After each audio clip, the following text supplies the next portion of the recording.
દેહરાદૂનમાં કૃષિ અને ગ્રામીણ વિકાસ યોજનાઓની સમીક્ષા માટે મુખ્યમંત્રી પુષ્કરસિંહ ધામી અને મંત્રી શિવરાજસિંહ ચૌહાણ વચ્ચે બેઠક યોજાઈ। કેન્દ્રીય કૃષિ અને ગ્રામીણ વિકાસ મંત્રી શિવરાજસિંહ ચૌહાણે ઉત્તરાખંડના મુખ્યમંત્રી પુષ્કરસિંહ ધામી સાથે દેહરાદૂનમાં એક ઉચ્ચસ્તરીય બેઠક કરી।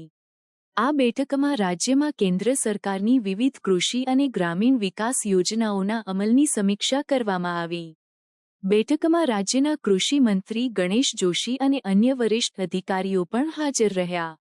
બેઠક દરમિયાન કેન્દ્ર અને રાજ્ય સરકાર વચ્ચેના સહયોગથી કૃષિ અને ગ્રામીણ વિકાસ ક્ષેત્રે પ્રગતિ લાવવા પર ભાર મુકાયો। શિવરાજસિંહ ચૌહાણે જણાવ્યું કે રાજ્યના ખેડૂતોને વધુ લાભ મળે તે માટે કેન્દ્ર સરકાર સંપૂર્ણ સહયોગ આપશે।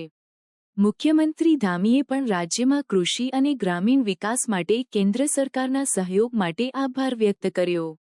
બેઠકમાં કૃષિ ઉત્પાદન વધારવા, ખેડૂતોની આવકમાં વૃદ્ધિ કરવા અને ગ્રામીણ વિસ્તારોમાં આધુનિક સુવિધાઓ ઉપલબ્ધ કરાવવા માટેની યોજનાઓ પર ચર્ચા કરવામાં આવી।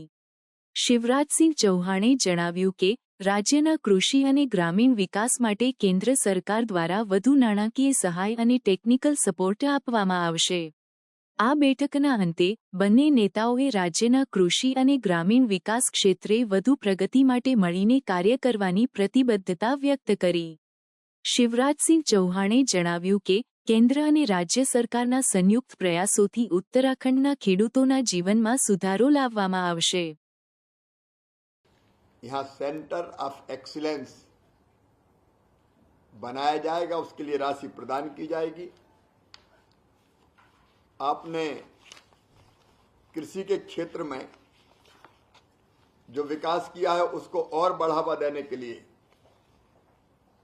हम कृषि मशीनीकरण योजना के लिए, विशेषकर महिला सशक्तिकरण के लिए, बहनें यहाँ बड़ी संख्या में काम करती खेती में, आपने राशि चाहिए है, हम वो राशि प्रदान करेंगे चरणबद्ध तरीके से। अब इस साल तो हमने लगभग 50 करोड़ रुपए का बजट में प्रावधान किया ही है, आगे चरणबद्ध तरीके से इस राशि को बढ़ावा दिया जाएगा।